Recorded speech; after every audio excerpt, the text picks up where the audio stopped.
Hermanos, damos gracias al Señor por el privilegio de compartir la materia de interpretación profética. Estamos en la hora 2. El tema es métodos de interpretación. En esta hora tenemos una tarea que es compare el método alegórico y literal. Viendo el material que tenemos ya aquí, usted puede ver que la aportación del método alegórico fue más bien negativa y siempre el método literal es el que nosotros estamos viendo como recomendable. Vamos a ver los dos temas en este momento. Nuestro primer párrafo dice el método alegórico. Número 1, surgimiento del método alegórico. Escuela de Alejandría. Inciso A, los intérpretes de la palabra de Dios afrontaron el desafío en los primeros siglos. No contaban con el canon del Antiguo Testamento ni del Nuevo Testamento. Entonces, aquí tenemos algunas de las razones históricas por las cuales el método alegórico se hizo muy popular en la iglesia. Cuando no había un canon, entonces los escritores solamente tenían la palabra ya ahí revelada, pero la iglesia tenía que revisar, tenía que ver qué documentos eran autorizados o inspirados. Dado que muchos no eran inspirados, entonces se tuvo una cantidad de material fuera de la palabra de Dios y esto hizo una tendencia de debilitar la literalidad y dar lugar al alegorismo. Inciso E, intérpretes que se inclinaron por el método alegórico. Número 1, Aristóbulo. Patriarca de los Macabeos, fue rey y sumo sacerdote para los judíos de los años 103 y 104 a.C. Declaró que la filosofía griega es presentada en el Antiguo Testamento y que todos los dogmas filosóficos de los griegos pueden ser encontrados en Moisés y en los profetas. Entonces, este hombre, que más bien era un patriarca del grupo de los Macabeos, recordamos, los Macabeos se opusieron a la infiltración de Siria por Antíoco IV y una influencia muy fuerte de tratar de meter la filosofía griega y desplazar la ley de Dios. Pues Aristóbulo, que era un patriarca de estos Macabeos y era un sumo sacerdote para los judíos, llegó a pensar que la filosofía griega es presentada en el Antiguo Testamento. Esto era un gran error, porque el Antiguo Testamento es muy previo a lo que fue la filosofía griega. Y entonces esta intención como de hacer coincidir a los grandes filósofos griegos con los escritos de Moisés y los escritos que ya se reconocían en ese momento del Antiguo Testamento, entonces trajo un debilitamiento de la palabra de Dios en cuanto a la interpretación, porque es totalmente falso. La filosofía griega tiene una cantidad de aportaciones, tiene algunos valores y algunos antivalores, pero la palabra de Dios es perfecta. Filón, judío nacido en Alejandría en el 20 a.C. al 45 después de Cristo, trató de forzar una coincidencia entre la ley mosaica con la filosofía griega para hacer aceptable la palabra de Dios a la sociedad no cristiana. Entonces, Filón de Alejandría también es un gran maestro, pero tiene una inclinación para la filosofía griega. Dice ahí que trató de forzar la coincidencia de la ley de Moisés con la filosofía griega. Es el mismo interés que tuvo algunas décadas antes Aristóbulo, pero trató de actualizar ya con la filosofía griega totalmente desarrollada. Entonces había un deseo de forzar para que la filosofía coincidiera con la ley de Moisés, en este caso con la palabra de Dios, para hacer más aceptable la palabra de Dios a la sociedad no cristiana. Esto realmente no fue una aportación, fue un retroceso, porque el interés de los verdaderos intérpretes de la palabra de Dios no es hacer aceptable la palabra para poderla demeritar o degradar en la diferencia que tenemos con las filosofías diversas que han existido, y el hecho de hacer muy poca diferencia entre la filosofía griega y la palabra de Dios, esto trajo una consecuencia de atentar contra el texto, atentar contra la palabra de Dios como literal. Clemente de Alejandría, número 3, vivió de 150 a los 115 después de Cristo. Creyó que la filosofía griega tenía un origen divino. Propuso el principio de toda la escritura debe entenderse alegóricamente. Entonces tenemos ahora a un patriarca de la iglesia de Alejandría. Aquí entra un proceso histórico muy importante. Casi todo el método alegórico tuvo mucho que ver con Alejandría. Alejandría era la capital de Egipto. En ese momento tenía una universidad fundada por Alejandro el Grande, años 300 a.C., y era una ciudad muy intelectual, pero allí en todo lo intelectual que tenían, en toda la filosofía griega en su esplendor. Entonces, este hombre Clemente pensó que la filosofía griega tenía un origen divino. Esto es totalmente ya fuera de lo que dice la palabra de Dios, tratando de decir que la filosofía también era dada por Dios. Y dijo el principio, Toda la escritura debe entenderse alegóricamente. Entonces, este es un hombre cristiano, es un pastor cristiano ahí en Alejandría, pero estaba desviándose totalmente de la palabra del Señor. Y dice que toda la escritura tiene que entenderse alegóricamente. Esto nos lleva entonces a quitar totalmente lo literal. Es como si desde Génesis hasta Apocalipsis todos tuviéramos que buscar un principio alegórico, algo metafórico o simbólico en la palabra de Dios, y veremos enseguida al describir el método literal que esto pues es totalmente imposible. Nosotros no creemos para nada de este tipo de filosofía. Entonces trajo un retroceso a la interpretación de la palabra. Otro de los proponentes del método alegórico es Orígenes. Así era su nombre. Orígenes nació en Alejandría, del 152 al 254 después de Cristo. Planteó la teoría de que la Sagrada Escritura es un organismo vivo que tiene tres elementos: un sentido somático, literal o histórico, un sentido psíquico o moral y un sentido espiritual o místico. Espiritualizó la letra de la palabra de Dios, integrando en ella ideas y fantasías. Entonces, Orígenes realmente tiene una desviación todavía un poquito más allá, porque dice que la palabra de Dios es viva. Ahora, la palabra de Dios es viva, pero no es un organismo vivo que tenga espíritu, alma y cuerpo. Eso sería una conclusión totalmente errónea. Cuando dice que tiene un sentido somático o del cuerpo, dice esto es lo literal o histórico. La palabra de Dios tiene una parte somática o literal que se puede ver, que es histórica. Esto parecería hasta ahí correcto, pero cuando dice que tiene un sentido psíquico o moral, habla entonces de una búsqueda de principios morales atrás de la palabra de Dios, el sentido psíquico. Y el sentido espiritual o místico habla entonces de que lo más profundo de la palabra de Dios siempre es místico. Místico quiere decir que no es realmente espiritual. Aún en muchos lugares la palabra místico para muchas personas significa espiritual, pero siempre nosotros vemos el misticismo como una falsa espiritualidad. Entonces, esta idea de darle a la palabra de Dios algo espiritual, algo somático y algo del alma es una desviación totalmente. La palabra nunca dice eso y no podemos llegar a conclusiones como esta. Dice que espiritualizó la letra de la palabra de Dios integrando fantasías e ideas totalmente ajenas. Esto es entonces el método alegórico en el antecedente de los proponentes. Vamos a ver el antecedente documental. Número 12, antecedente, que es una alegoría. Admitir una interpretación moral o figurada, agregar un matiz poético y significado espiritual en la expresión.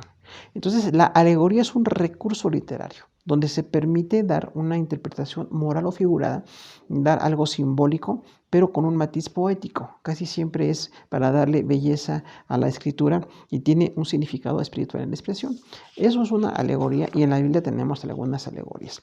Vamos a ver ahora lo que tenemos en la palabra de Dios. Inciso A, tenemos tipos. Hay al menos 12 tipos que ya vimos también en otros materiales de interpretación profética. El primero Dios es Melquisedec. Melquisedec representa a Cristo porque fue un rey en Salem, tiempo de Abraham, que salió a darle bendición a Abraham y a compartirle algo de alimento a Abraham, y Abraham dice que le dio los diezmos de todo. Y ya también ahí en Hebreos 7, del 1 al 22, dice que es como un tipo de Cristo.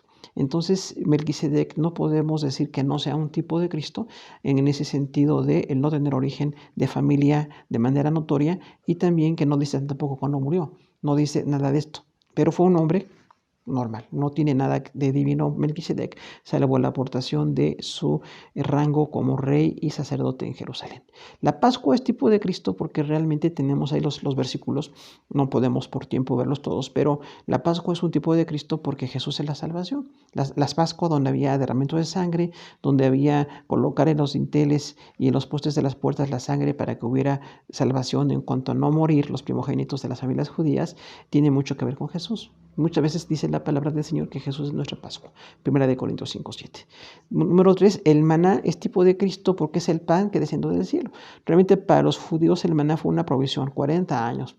2 millones de personas sostenidas en el desierto, fue un milagro muy especial. Aunque los judíos en algún momento estaban hastiados de este maná, pero el maná siempre, dice la palabra, es como Jesús. El maná que descendió de parte de Dios milagrosamente, que alimentó al pueblo, representa a Jesús, que es el pan de Dios que nos da el alimento espiritual o la salvación. Número 4, el agua de la roca es tipo de Cristo también. Recordamos en Éxodo 17 cuando a Moisés se le dijo que iba a salir agua de la roca. Esa agua de una roca que fue un gran milagro. representa también la salvación de Jesús. Jesús, así como de la roca salió agua milagrosamente, del cuerpo de Jesús milagrosamente viene la salvación. El quinto tipo que tenemos, decimos, son 12, nada más en todo Antiguo y Nuevo Testamento, es el tabernáculo. El tabernáculo es tipo de Cristo en cuanto al acercamiento con Dios. Tenemos ahí el altar del holocausto, que representaba la salvación, el derramamiento de sangre, todos los sacrificios, las ofrendas levíticas, lo que representa cómo Dios está cerca de su pueblo para bendecir. Entonces, algunos de los modelos del tabernáculo representaban algo de Jesús. En este caso, básicamente con el altar del holocausto. Pero también el lugar santo y el lugar santísimo representaban el acercamiento con Dios. Y Jesús sí nos acercó totalmente con Dios. Dice Hebreos 8 y 10 que ahí el tabernáculo para nosotros es Jesús. La sexta cantidad de tipos que hay son las ofrendas levíticas, que son 5. Las 5 ofrendas levíticas representan a Jesús, siempre la salvación, las oblaciones, el día de la expiación, el holocausto que se hace delante de Dios, la ofrenda por el pecado. Todas esas ofrendas representan a Jesús para nosotros como parte de la salvación. Ya nos hacemos las ceremonias, porque dice la palabra de Dios en el Nuevo Testamento que venido el sacrificio de Jesús, ya no hacemos esas ceremonias, pero siempre recordamos la enseñanza que tenían espiritual y de salvación. El día de la expiación es el séptimo tipo que tenemos. Recordamos que era un día especial al año en que el sumo sacerdote podía entrar al lugar santísimo y era un lugar totalmente oscuro, no había nada de luz en ese lugar y había pues un espacio para que hubiera una ceremonia especial. Nada más derramar sangre sobre el arca, estaba ahí, el arca del pacto, y esa sangre derramada decía Dios, veré la sangre y no veré el pecado de mi pueblo. Era una vez al año, o sea, el día de la expiación era para todo el pueblo. También el mismo sumo sacerdote necesitaba la expiación o el perdón de Dios, y ese día de la expiación es para nosotros en Jesús. Cuando vemos en el Nuevo Testamento la palabra expiación, hace una referencia al día de la expiación. Número 8, los corderos de los sacrificios que estaban en el Antiguo Testamento son tipo de Cristo porque representaban pues un pecado que se perdonaba a través de un pequeño sacrificio hecho por una persona que estaba convencida de su pecado. Pero Jesús es el gran cordero, quita el pecado de toda la humanidad, entonces Jesús es mucho mayor. Cuando hablamos de tipos decimos eso, el tipo es pequeño, la parte original del Antiguo Testamento tiene una pequeña referencia y el gran antitipo o el que cumple el tipo es Jesús, que tiene mucho mayor trascendencia y mucho mayor relevancia. Entonces Jesús es el gran cordero. Número 9, Moisés es tipo de Cristo porque Dios le dijo a este varón en Números 12, levantaré a un profeta como tú.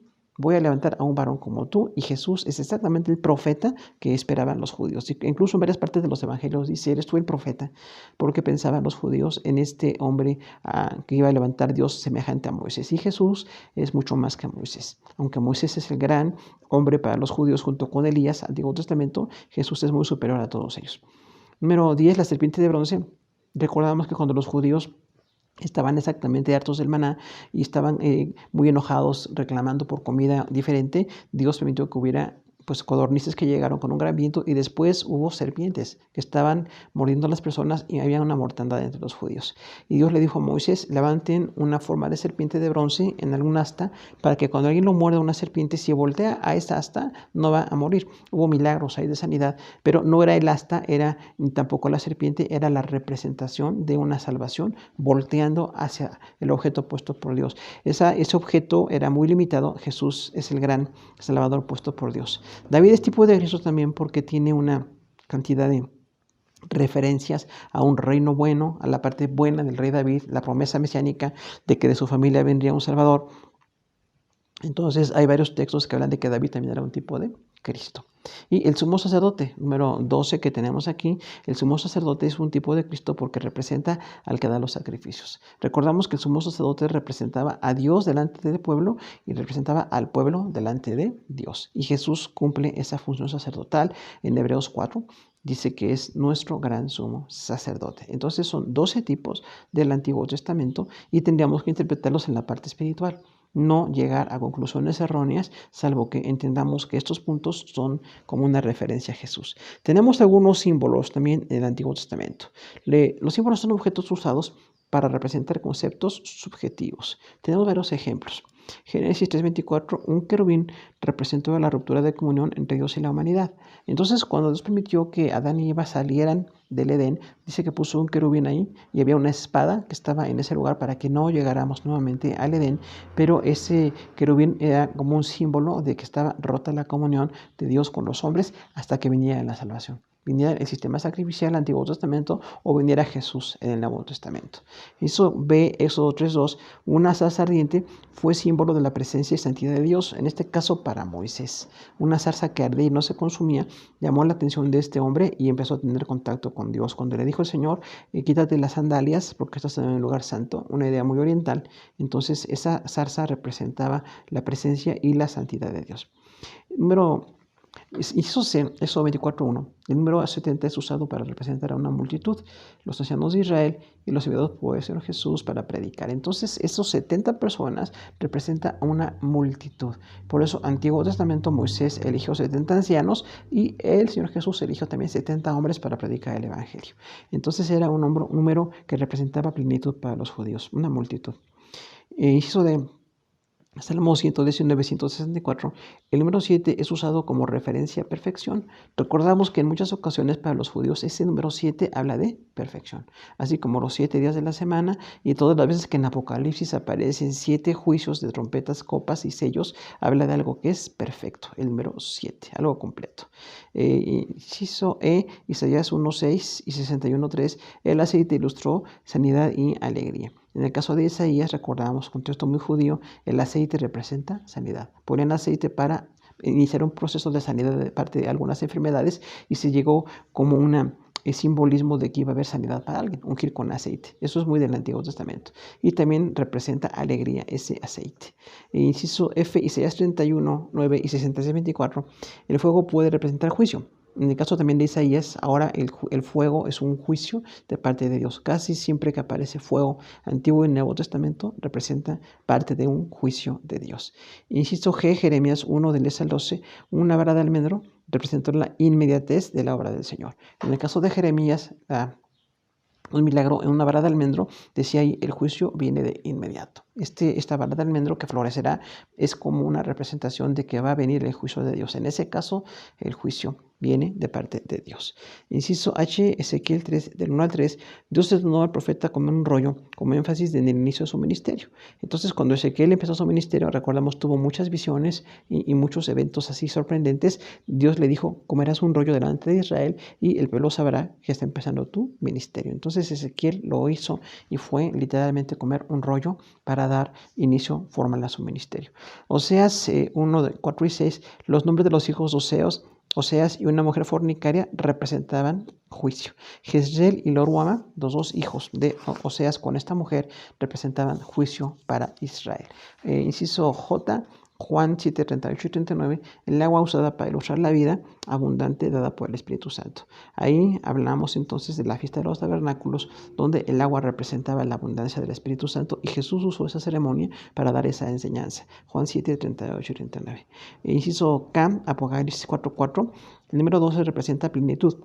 Hubo 12 tribus de Israel y 12 apóstoles del Señor Jesús. Entonces, el número 12 es algo pleno, algo que está así completo, que no requiere complementarse. Así fue entonces el número 12 y aparece mucho Antiguo y Nuevo Testamento.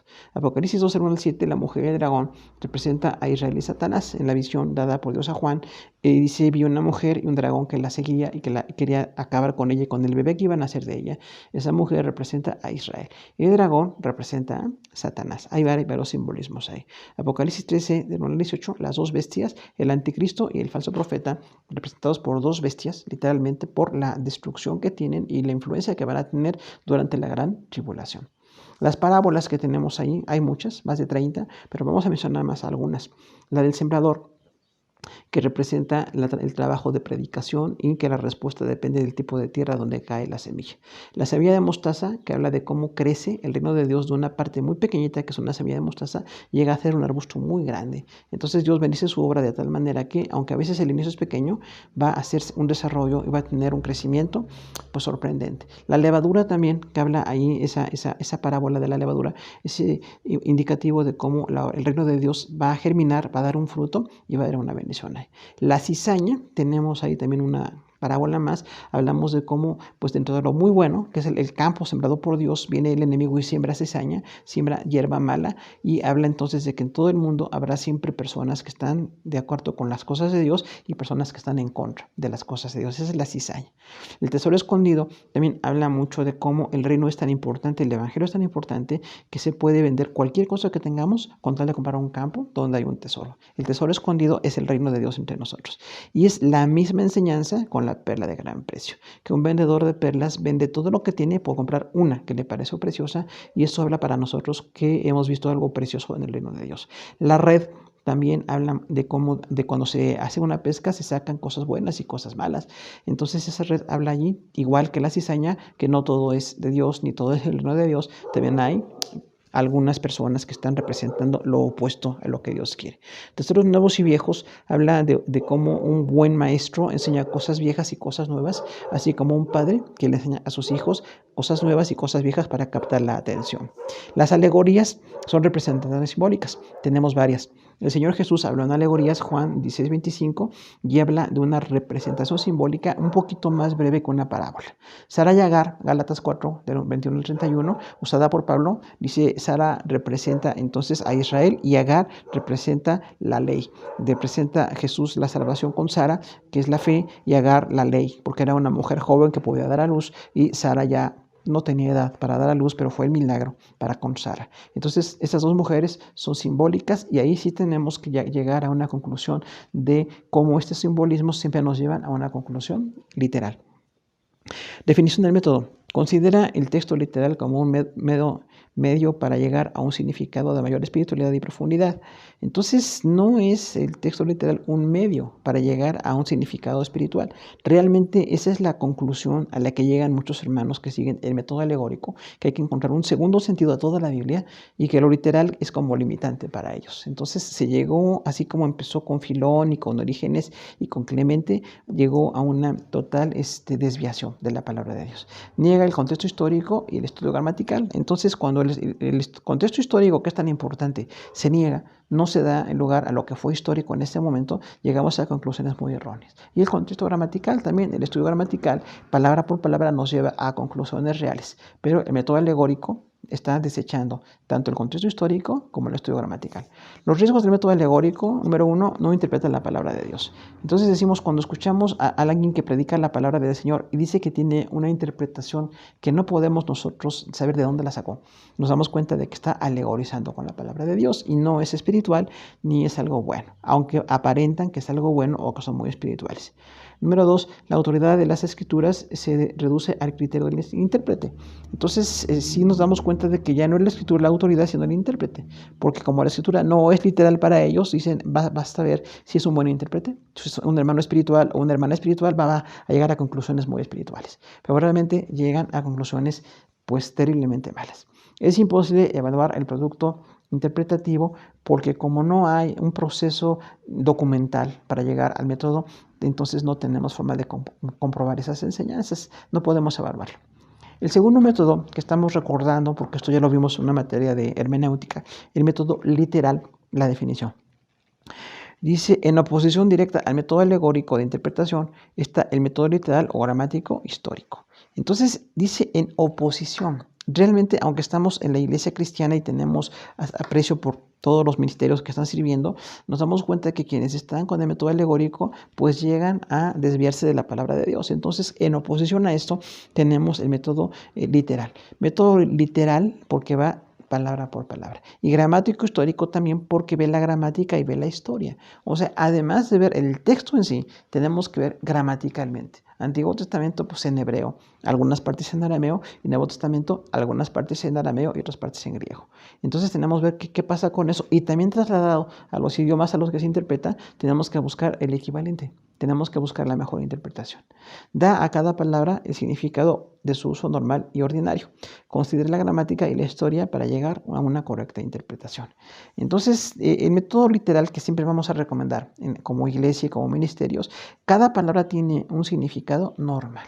a menos que estemos viendo una parte donde hay símbolos, tipos o alegorías, que sí llegamos a ver esas alegorías, pero a una conclusión literal. Tenemos que verlas y ver cómo representan algo literal o algo que no contradice la palabra de Dios, porque a veces el método alegórico no nos lleva a muchas contradicciones, y entonces no habría unidad y no habría pues ese valor histórico de la palabra. La gramática y la historia son consideradas para llegar a una correcta interpretación. Entonces tenemos que ver gramaticalmente todo lo que significa cada palabra, cada parte de la gramática en los diferentes idiomas para llegar también a una conclusión correcta. Y la historia también, vemos un poco el contexto histórico para ver esa palabra qué significaba en ese momento o por qué se usaba en ese momento. Los antecedentes históricos, dice metodología, inciso A, la escuela de Antioquía mantuvo un método exegético. Sus interpretaciones son muy cercanas a la teología de la Reforma. Recordamos aquí que la escuela de Antioquía, en este caso opuesta a la escuela de Alejandría, donde hubo tanta desviación, la escuela de Antioquía fue fundada por el apóstol Pablo. En Antioquía exactamente con Bernabé, que fundaron esa iglesia muy apegada a la palabra de Dios, y en Antioquía hubo una cantidad de intérpretes que siempre buscaban lo que fuera totalmente literal, lo más cercano incluso a la Reforma. Hablamos ahí entonces de que hay una diferencia de más de 1000 años de interpretación, y los que seguían la escuela de Antioquía trataban siempre de ser literales. Así pasó también con la Reforma. En la Reforma, todos los proponentes de la Reforma religiosa protestante siempre tenían una interpretación literal. Tenemos dos representantes del método literal. Teodoro de Tarso fue un prolífico escritor. Su concepto consistía en mantener la interpretación gramatical y evitar el trasfondo alegórico. Murió en el año 394 después de Cristo. Entonces, nada menos en Tarso, donde también nació el apóstol Pablo, este escritor Diodoro dice que fue un prolífico escritor, un pastor, un maestro, que de veras produjo muchos materiales en su momento, pero el concepto decía hay que mantener la interpretación gramatical y evitar el trasfondo alegórico. Entonces, ahí hay dos declaraciones muy importantes. Mantener la interpretación gramatical. Vamos a ir palabra por palabra gramaticalmente. ¿Qué significa la palabra normalmente? A menos que haya alegorías en el texto, como llega a ver, que ya veíamos hace un momento. Y evitar el trasfondo alegórico o la intendencia alegórica también era una defensa de un método totalmente literal.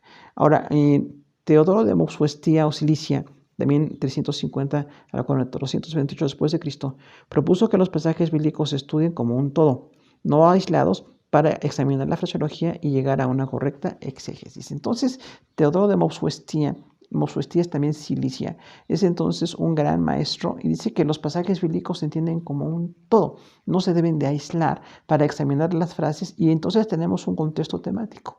La conclusión de esto es reforzar el contexto temático, porque si aislamos los textos, versículos o palabras, podríamos llegar a muchos errores. No hay forma de comprobar o de corregir. Siempre decimos el contexto temático es buscar todos los demás versículos donde aparece ese texto o ese personaje, esa enseñanza, esa doctrina, y viendo todo llegamos a una conclusión completa. Si aislamos pasajes, podríamos llegar a conclusiones fuera de la palabra de Dios. Y dice, entonces hay que llegar a un análisis de la fraseología para llegar a la exégesis. Recordemos que la exégesis quiere decir sacar de lo profundo, una palabra griega que quiere decir así como escarbar, y literalmente hacemos exégesis en la palabra, escarbamos en la palabra buscando lo histórico, buscando lo gramatical y buscando el contexto temático. Y de esa manera podemos mantener un método totalmente literal. Los valores del método literal, inciso A, el significado literal es usado en todos los idiomas. Entonces, la primera tesis que tenemos para defender el método literal es que el significado literal se usa en todos los idiomas. Normalmente las alegorías o frases poéticas son muy locales, muy particulares y no se entienden. En muchos otros lugares la parte poética se tiene que explicar, pero la parte literal es totalmente normal y entendible en todos los idiomas. Entonces, como el significado literal es entendible en todos los idiomas, para nosotros también vamos a buscar en la palabra de Dios siempre el significado literal. Y sobre Las parábolas, tipos, alegorías y símbolos surgen del significado literal de las palabras. Entonces, esto también es una gran realidad. Ya decíamos que en la Biblia tenemos parábolas, que es así como una comparación, tipos, personas o eventos que representan algo particularmente de Jesús. Las alegorías, una pequeña comparación poética, y los símbolos, algunos personajes o eventos que representan algo trascendental. Todos estos siempre surgen del significado literal. Para que haya una parábola, tenemos que ver que cada palabra fue original, tuvo un significado original. Entonces, siempre originalmente, ¿qué significó esa palabra? ¿Qué significó esa parábola? Nos va a llevar a un entendimiento correcto. Entonces, sí, vamos a ver esos parábolas, tipos, alegorías y símbolos que hay en la Biblia, pero siempre viendo cuál fue el origen literal de eso que se dijo para llegar a un entendimiento real y no imaginario o no con una falta de control. Y eso la mayor parte de la Biblia es escrita en sentido literal. Ahora, esto es totalmente cierto. La mayor parte de la palabra de Dios es literal. Cuando nosotros vemos los textos, algunas partes que tienen alegorías, símbolos o tipos, nos damos cuenta de que son partes. Aún en Apocalipsis hay partes que son muy así como poéticas, pero la parte literal siempre nos tiene que llevar a una correcta interpretación. Entonces, ya decíamos, si encontramos alguna parte que es alegoría, tipo, símbolo, lo estudiamos bien a fondo y llegamos a una conclusión literal. Pero no podemos decir que toda la Biblia se interprete de manera alegórica. Sería el error de los antecedentes históricos de este método que se llamó alegórico. El método gramático histórico detecta los pasajes escritos en lenguaje figurado. Entonces, esta parte es muy valiosa del método gramático histórico, porque también, aunque todo es literal y gramaticalmente bien buscado, también detecta los pasajes en lenguaje figurado. Como decíamos al principio, ya detectamos Antiguo Testamento, tipos, símbolos y algunas alegorías o parábolas. Y Apocalipsis también otros lugares como Ezequiel, donde hay algunas representaciones simbólicas, siempre tenemos que ver qué significó originalmente en su contexto para llevarlo a una traducción en nuestro contexto, porque si no quedaría a veces, hay algunas aplicaciones alegóricas que no tienen que ver con nuestra cultura actual. Entonces siempre tenemos que verlas para ver qué significó y cómo lo podríamos llevar a nuestro sentido actual de interpretación. Inciso E es un límite para la imaginación del intérprete. Ese es un gran valor del método alegórico, porque método literal, cuando veíamos que el método alegórico, pues la gente se puede imaginar y dice que es el Espíritu Santo o que nos está guiando Dios de una manera muy profunda en la palabra, pero no llegamos a conclusiones literales. No hay límite, puede ser la imaginación de la persona. Pero cuando nosotros vemos el método literal, es un límite a nuestra imaginación. Si todos los que interpretamos la palabra tenemos el límite del método literal, entonces no podemos decir lo que queramos o pensar que nos habla el Espíritu Santo llevándonos fuera de la palabra. Siempre tenemos que estar viendo lo que dice la palabra de Dios. Es así como una disciplina literal. Y su F tiene una directa relación con la realidad de la inspiración de la Biblia. Entonces, el método literal va mucho con la inspiración. Dios inspiró su palabra en palabras. Todo lo que es Antiguo o Nuevo Testamento dio palabras a Moisés, a Jeremías, Isaías, Daniel, Juan, Pedro, a todos los apóstoles y a todos los profetas. Dios les habló con palabras, no les habló con imágenes o de una manera no entendible. Dios dio su palabra como revelación para la humanidad. Entonces, si la palabra de Dios es revelada para la humanidad tiene que entenderla. No podemos tener el concepto místico de que no entendemos partes de la Biblia o no sabemos qué significan. Siempre tenemos que estudiar. Algunos pasajes llegan a ser muy difíciles, pero siempre tenemos que llegar al máximo de esfuerzo por una interpretación literal y temática para que no saquemos algunas lecciones que están fuera del contexto bíblico. Fue dada con exactitud y precisión. O sea, la palabra de Dios fue dada con exactitud y precisión. Veamos todo lo que Dios inspiró a los grandes hombres. Antiguo y Nuevo Testamento hubo una exactitud. Dios les reveló exactamente lo que quería revelar y una precisión, con palabras, con contexto, con un entendimiento pleno para que la palabra fuera entendida. La exégesis considera dos contextos: gramatical, histórico y temático. Entonces, es una relación de método literal con la exégesis, que decíamos que es una interpretación profunda de la palabra, sacar originalmente lo que quiso decir. Entonces, el método literal va mucho con lo gramatical, tanto que se llama el método literal o gramático histórico. Entonces, tiene que ver un contexto gramatical. Decíamos en un párrafo, en un libro, en toda la Biblia, ver gramaticalmente qué palabras se usaron, qué sentido tenía y llegar a una comprensión original de esas palabras que se dieron así. Lo histórico también vemos nosotros allí porque decíamos la historia influye. En el momento histórico, cómo se usaban las palabras, por qué se dijo, qué influencia había, qué conflicto llevó a que hubiera ese tipo de declaraciones y siempre vemos lo histórico. Y el temático, ese contexto temático, decíamos ver ese tema en toda la Biblia nos lleva a tener una buena conclusión. Para que no aislemos versículos, ¿qué es lo que pasa? Cuando no estamos de acuerdo con alguna percepción denominacional o alguna diferencia doctrinal, casi siempre es que no se ha visto todo el contexto. Tenemos que ver todo el contexto para llegar a una contemplación plena de todos los temas en la palabra de Dios. Las aportaciones número 4, inciso A, el proceso de interpretación se basa en hechos.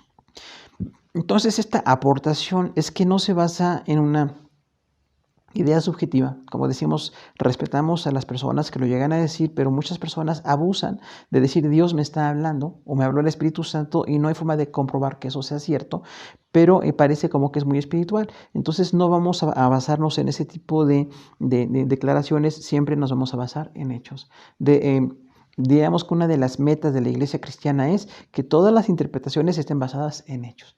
¿Qué dice este texto? ¿Qué dice el tema, el personaje, la doctrina? Totalmente ver el hecho para llegar a una conclusión. Y de ahí sacamos todas las diferentes normas de enseñanza, las teologías sistemáticas, la teología bíblica, todo lo que veíamos en teologías hace más de un año. Bueno, siempre vamos a estar basados en hechos, no en una interpretación nuestra o de alguien que sea totalmente fuera de comprobación. Establece un control, es una aportación, decíamos, porque si nosotros estamos viendo que es la palabra la que nos rige, la palabra es la base para nosotros, es la fuente, es la autoridad dada por Dios, y entonces le estamos dando una consideración plena como parte de ese proceso de control que necesitamos. Da claridad a la palabra de Dios porque, como todo es gramatical, aunque decíamos las partes alegóricas siempre se tienen que estudiar y llegar a una conclusión literal. Entonces tenemos que ver que la palabra es totalmente clara. Aún los pasajes más difíciles o más de interpretación de contexto con complicación, siempre tenemos que llegar a una conclusión literal. Esto se dio históricamente y nos toca estudiar mucho la historia de parte de la iglesia, del Antiguo Testamento con los judíos, por qué se dio esa enseñanza, por qué esas palabras, por qué ese tipo de manejo de algún concepto en su momento. Y ya con el contexto histórico y temático y gramatical, siempre llegamos a un entendimiento pleno de la palabra de Dios. La relación con el lenguaje figurado es también una aportación del método literal. Eso enfatiza la necesidad de determinar qué pasajes son metafóricos. Entonces, sí, no estamos diciendo que no haya metáforas, sí las hay, pero tenemos que ver qué pasajes son metafóricos. Casi siempre decimos, cuando la lectura simple de una parte del texto nos causa un poco de problema, parece que no es lógico lo que está diciendo, entonces vemos que es posiblemente hable de una figura literaria, porque hay muchas figuras literarias, ¿no? Antiguo y Nuevo Testamento. Como decíamos Pablo, ¿no? Con Agar y con Sara, dos mujeres que representan dos pactos. ¿Por qué? Tenemos que ir a ver el contexto histórico y llevamos a una conclusión totalmente de que esa metáfora tenía un sentido en ese momento. Y cada escritor usó metáforas, no todos, pero cuando se usan metáforas, aún Jesús que habló en alegorías, tenemos que ver qué significaba la alegoría y para llegar al fondo de la enseñanza o la lección.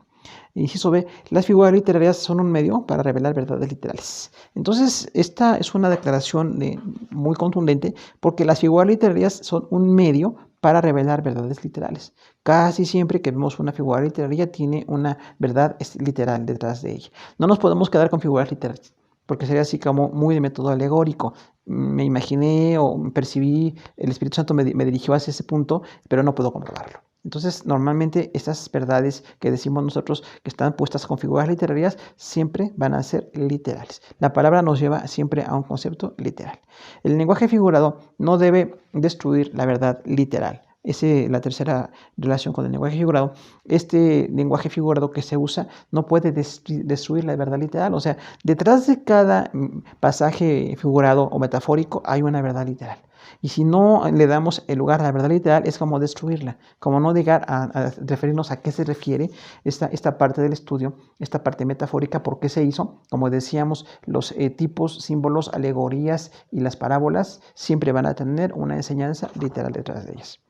Vamos a ver los tres contextos que normalmente vemos en la interpretación de la palabra de Dios.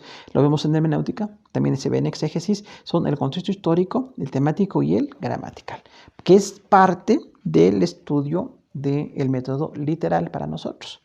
El contexto histórico, inciso A, es establecer el significado de nombres propios. Tenemos aquí algunas ideas, ¿no? O sea, algunos de los nombres propios de los personajes tienen un significado. Cuando hablamos de Jacob, que representaba tramposo, nos damos cuenta por qué la vida de este hombre tuvo tantos azares, ¿no?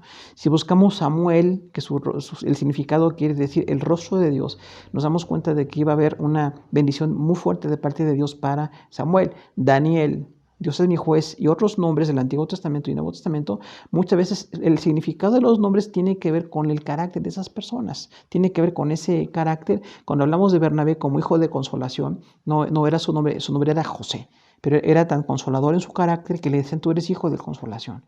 Entonces era un hombre que de veras consolaba. Recibió a Pablo en la iglesia del Nuevo Testamento y fue un hombre de veras de consolación. Entonces, a veces el significado de los nombres propios de algunos personajes nos da a nosotros, o Moisés sacado de las aguas, y así en varios personajes tenemos una interpretación por el nombre, recordando que en la cultura judía los nombres eran más de significado que de belleza. Nuestro contexto occidental es de belleza o significado familiar, pero los nombres en la cultura oriental, Antiguo y Nuevo Testamento, era un significado que hablaba de la esencia, el carácter, cualidades o defectos de las personas. Inciso 2, sucesos. Vamos a ver los sucesos que estaban en ese momento. Si vemos a Moisés aislado de estar Israel esclavo en Egipto, no entenderíamos todo lo que fue sacar al pueblo de ese imperio hasta que vemos el suceso histórico. También cuando hablamos de los sucesos como el cautiverio, que es muy determinante para los judíos, cuando Dios permitió que las tribus del norte se fueran en Asiria, año 721 a.C., y las tribus del sur, Judá y Efraín, con en el año 586 la tercera deportación, vemos sucesos históricos, totalmente sucesos que dieron un significado.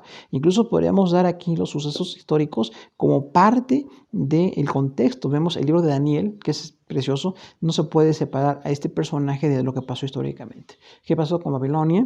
¿Qué pasó con Medo-Persia? ¿Qué iba a pasar con Grecia? Entonces, esos sucesos tienen que ver mucho ahí, ¿no? O cuando Jesús nació, que hubo un censo y José tuvo que ir a la ciudad donde nació para hacerse ese censo para que Jesús naciera en Belén. Entonces, hay sucesos históricos que siempre tienen mucho significado. Y el método gramático histórico tiene que ver eso. Datos geográficos también son importantes. La geografía de Israel es para nosotros muy valiosa porque no podemos separarnos de los datos geográficos. A veces podemos cometer el error de pensar más o menos en nuestro clima o nuestra cultura en cuanto a la geografía, pero estamos hablando del desierto, las distancias, las caminatas, las costumbres, el acopio de agua, lo costoso que era el agua y algunos alimentos que se daban entre una ciudad u otra. Eso habla de un dato geográfico que tenía que verse. Por eso de Jesús se dice si eres del norte o del sur.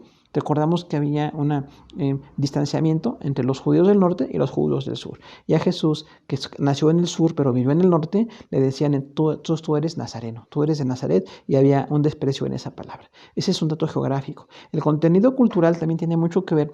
Ahí hablaríamos incluso del idioma. Cuando hablamos de las palabras, su significado, ¿qué representaba para las personas en ese momento? El contenido cultural de algo que se hacía tiene para nosotros un gran sentido. Cuando hablamos que Jesús habló con una mujer samaritana en Juan 4, no era bien visto que los hombres hablaran en público con las mujeres. Entonces, por eso la mujer le dijo, ¿por qué hablas conmigo, que soy mujer y tú eres judío? Nosotros no entendemos ese contenido porque no es nuestra cultura. Pero sí, también se llama acercamiento contextual, porque el método literal acerca el contexto histórico judío, Antiguo y Nuevo Testamento con nuestro contexto. ¿Qué pasa el día de hoy? Hombres y mujeres, la distancia, el hablar o no hablar, que se veía mal en ese tiempo, que no se ve mal en ese tiempo, que podemos trasladar de aquella cultura y que no podemos trasladar. También las referencias de flora y fauna tienen mucho que ver. Los animales y los vegetales en aquellos lugares tienen un gran significado para nosotros, ¿no? Cuando vemos nosotros algunos vegetales, cuando hablamos de las mandrágoras, que dice que uno de los hijos de Jacob lo encontró y la mujer que no podía tener hijos quería esas mandrágoras, era que culturalmente se pensaba que esas flores ayudaban a la fertilidad de las mujeres. Entonces, en este caso, Raquel por eso dice, yo quiero las mandrágoras. Pero nosotros, si no tenemos conocimiento de esa flor y de ese fruto, pues no tendríamos el significado que tuvo en ese momento. Y también hay una cantidad de vegetales que se usaban como comestibles o no comestibles, o como dice la palabra, ¿no? Animales limpios o animales sucios, porque Dios representaba el pecado como animales sucios, indicando que así como el animal que tiene alguna contaminación a nuestro cuerpo, también tiene mucho que ver con el pecado. con nuestra vida, ¿no? Animales limpios y no limpios representa mucho el pecado que a veces cometemos también nosotros. Entonces, hay algunas referencias a flora y fauna que tienen mucho que ver con el significado que le queremos dar. El contexto temático son los tres: histórico, temático y gramatical. El temático, número 1, contemplar el tema en el párrafo. Entonces vamos a hablar de que cada palabra o tema doctrina hay que verlo en ese párrafo. ¿Qué significó? Porque hay ocasiones en que en el mismo párrafo viene el significado de una palabra. Por ejemplo, Pablo tiene palabras muy usuales como gentiles y judíos. Para él era todavía por las escuelas de judíos que había decir que los no creyentes eran como gentiles o extranjeros y que los judíos habían sido parte de quienes recibían el pacto de Dios Antiguo Testamento y estaban esperando al Mesías. Pero si no entendemos esa diferencia de Pablo, claro que por lectura de la palabra vamos comprendiendo, pero si no entendemos esa diferencia para Pablo, judíos y gentiles, nosotros no lo tenemos ahorita, porque no estamos en una cultura judía, estamos más bien en una cultura extranjera. Vivimos como naciones y damos el evangelio. Pero tenemos que ver que ahí el párrafo tiene muchas veces algún tema en ese mismo párrafo, ¿no? También observar su uso particular en el libro. Por ejemplo, una palabra usada en un libro tiene que ver con qué significaba para ese autor, qué significaba para Daniel, que tiene a una serie de lecciones espirituales, algunas palabras, frases como el servicio al emperador, el estar en honestidad, el no estar para atrás en la fe en ningún momento, esa determinación que tuvo tanto Daniel como Misael, Ananías y Azarías, hombres muy determinados en la palabra de Dios, y esas palabras que significaban, ¿no? O para Moisés, las palabras como ley o estatuto. Moisés era un hombre muy conocedor de la cultura en Alejandría, que había ya como mucho conocimiento, y era un hombre con mucho conocimiento en cuanto a esas palabras. Pero hay libros que son mucho más sencillos o cuyo autor incluso dice que no tenía tanta preparación, ¿no? Como cuando vemos a Miqueas y vemos Oseas y otros más que tienen una preparación muy reducida, y hay otros hombres que tienen una gran preparación, como Daniel o como Moisés o como Pablo el apóstol. Entonces hay que ver esas palabras que significaban para ese autor. Y número 3, consultar el tema en ambos testamentos. El contexto temático entonces se va incluso a los dos testamentos. Vamos a ver qué dice en todo el Antiguo Testamento esa palabra, qué significaba, y qué dice en el Nuevo Testamento. Cuando vemos eso, llegamos a un contexto total. Decimos, veo en los dos testamentos esa palabra. El tema de la mujer, que es complicado, Antiguo y Nuevo Testamento, llegamos a una igualdad con el varón por la bendición y revelación que tenemos en 1 Corintios 11, donde dice Pablo, ya no hay hombres y mujeres, pero todo el contexto donde había diferencias, tenemos que ver que había que entender qué significaba ese tema en esa cultura. En ese momento y en esa iglesia o particular cultura tenemos que llegar a una conclusión. Y en ambos testamentos llegamos a una conclusión con el tema. Y considerar los pasajes paralelos. Siempre decimos, hay pasajes que son exactamente idénticos. Vemos los evangelios, Mateo, Marcos y Lucas, que son muy parecidos, son sinópticos. Ver qué otro detalle añade un pasaje paralelo para llegar a una comprensión completa de lo que realmente pasó. Hay pasajes paralelos en profecía, en personajes o incluso crónicas de Reyes y Samuel que hablan de algo muy histórico y tienen a veces una repetición de eventos, de personajes y circunstancias, pero da un enfoque un poquito distinto, ¿no? Entonces vemos los pasajes paralelos para ver qué otro texto habla de esto, ¿no? El concepto gramatical, tenemos también ahí 5 consideraciones. Número 1, el idioma hebreo enfatiza la intensidad de la acción. Entonces, no podemos quizás ser expertos, aunque hay expertos, gracias a Dios, en la iglesia en hebreo. Pero cuando las personas vemos que en hebreo no habla mucho de la precisión, sino de la intensidad de la acción. Esto nos lleva a pensar que hay algún error. Por ejemplo, casi todos los reyes, dice en Samuel, Reyes y Crónicas, que sus reinados duraron 40 años. Salvo Manasés, que duró 54 años.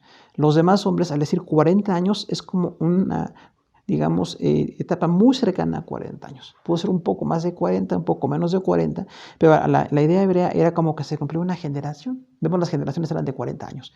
Entonces decían ahí, si el rey tuvo 40 años fue una bendición. Hubo reyes que tuvieron menos reinados, algunos muy cortos incluso, ya cercanos a cautiverio, pero entonces en hebreo muchas veces se enfatiza la acción, no está viendo la precisión. Por eso vemos el opuesto. Número 2, al idioma griego lo caracteriza la precisión gramatical. Entonces, el idioma griego, que es de otra etapa, otra cultura, es mucha precisión gramatical, exagerada. Y cuando vemos el Nuevo Testamento tenemos que ver que esa precisión gramatical demanda mucho que se interprete perfectamente. Pero el Antiguo Testamento admite algunas diferencias de falta de precisión porque era culturalmente para ellos más bien la intensidad de la acción. Número 3, estudie en detalle las palabras. Entonces, esto es parte del contexto gramatical. ¿Qué significa esa palabra? en mi idioma. En español tengo que ver una buena gramática para saber exactamente cómo son las relaciones entre las palabras en español, pero también un poquito en hebreo, arameo y griego, cómo se daban esas relaciones de palabras para darnos cuenta cuál era lo enfático, cuál era la diferencia y cómo podemos llegar a una conclusión sin falsear la palabra, sin alterar en ningún punto la palabra de Dios. Relaciones de sintaxis, recordemos, la sintaxis es la relación de las palabras entre sí. Entonces, esas palabras tienen mucha relación. Esto incluso se llama la diagramación de un texto, ¿no? Ver dónde está el sujeto, dónde estaban las acciones y todos los acentos secundarios o anexos, cómo se van añadiendo. Pero si no es algo básico, tenemos que darle ese lugar que no es básico, que es anexo a algunas ideas o algunas narraciones o descripciones. Estudiar los modismos. Es también muy importante, recordando que había palabras que no significaban lo que literalmente para nosotros deseamos el día de hoy, ¿no? Cuando Salomón dijo, les castigaré con escorpiones, a veces se interpreta que eran esos animales, insectos venenosos, pero en el tiempo de Salomón se decía que los escorpiones eran como partes de metal, con un látigo con el que se castigaba a la persona. Entonces no estaba diciendo que iban a castigar a las personas con estos animales, sino que era un modismo totalmente, ¿no? Ahí vemos en el caso de Roboam. Y en el Nuevo Testamento, ¿no? Cuando un camello entra por el ojo de una aguja, el ojo de la aguja no es lo que se cose, es realmente para coser, es una calle. El ojo de una aguja es la parte ancha y la parte que se va haciendo más angosta en la calle de Jerusalén, que todavía existen las calles así. Quienes han visitado Jerusalén se dan cuenta de eso, ¿no? Entonces había que entrar por la parte ancha de la calle, conforme se hacía más angosta era difícil pasar. Pero es un modismo y hay otros modismos en todos los escritores, tenemos que ver esos modismos qué significaban realmente, porque si no llegamos a conclusiones totalmente fuera de la verdad bíblica. Consideraciones adicionales para el método gramático histórico inciso A: determinar si se trata de un pasaje histórico, poético, doctrinal o epistolar. Esto es más o menos decíamos, hermenéutica especializada, cuando veíamos hermenéutica, ¿no? Si el pasaje es histórico, entonces el énfasis mayoritariamente va a ser ahí en cuanto a qué pasó.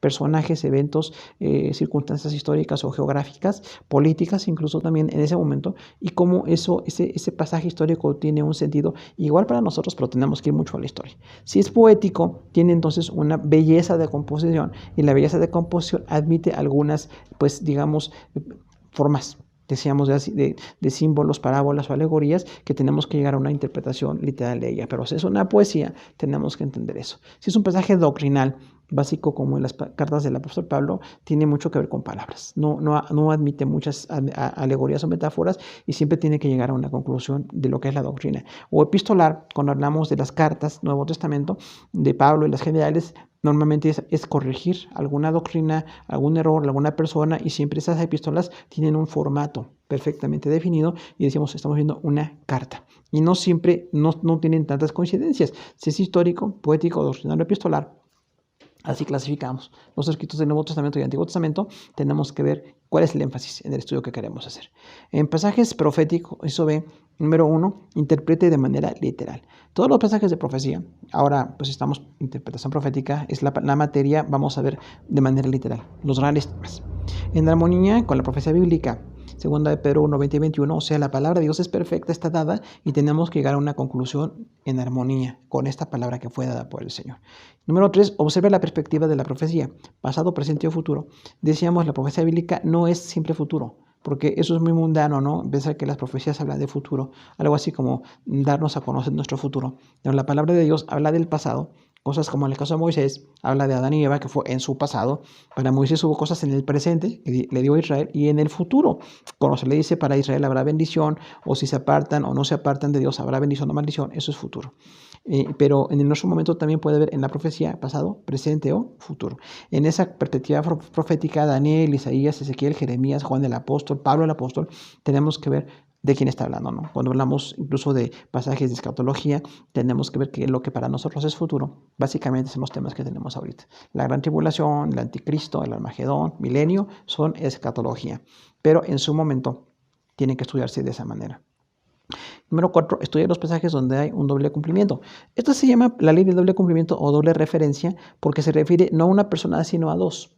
Por eso dice referencia o cumplimiento. Cuando hablamos de que se le dijo a Isaías, cuando la Virgen conciba y de su hijo traerá una señal al pueblo de Israel, hablaba de una mujer que iba a tener un bebé. pero también habla de María, la madre de Jesús, que iba a concebir un bebé. Entonces ahí hay doble cumplimiento, ¿no?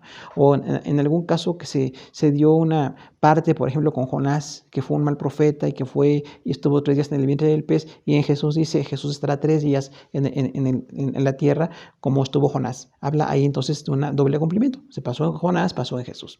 Y eso pasa en algunas profecías, no siempre, pero hay algunas profecías. En Antíoco IV y el Anticristo son 2 personajes muy distintos, pero hay uno en pasado y uno en futuro. Involucra los tiempos en profecía. El cautiverio babilónico, decíamos, ¿qué pasó con ese cautiverio? Bueno, ahí Dios sanó a Israel de la idolatría, pero fue una gran lección, fue una circunstancia terrible, y para los judíos siempre el cautiverio representó un tiempo de una gran disciplina. Pero gracias a Dios que Israel dejó de ser idólatra.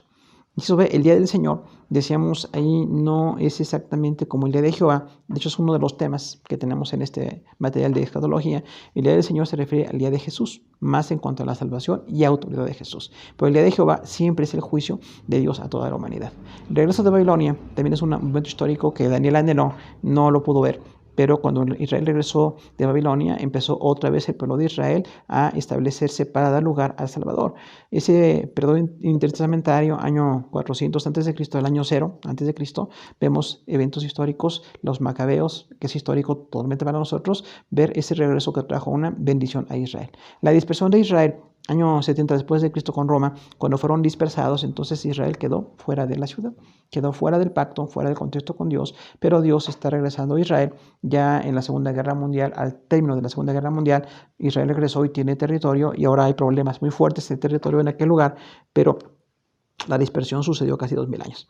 El milenio, el gobierno de Jesús, milenios en la tierra, con Israel y con su iglesia, aquí en la tierra será una bendición. Pero es un tema también que esperamos ver y va a ser de bendición cuando lo veamos. La profecía tiene relación con la cristología. Primera de Pedro 1, 10 y 11 y Apocalipsis 19, 10. O sea, toda la profecía tiene algo que ver con el Salvador, algo que ver con Jesús. Pues hermanos, terminamos nuestra hora 2 de interpretación profética. Gracias por su atención.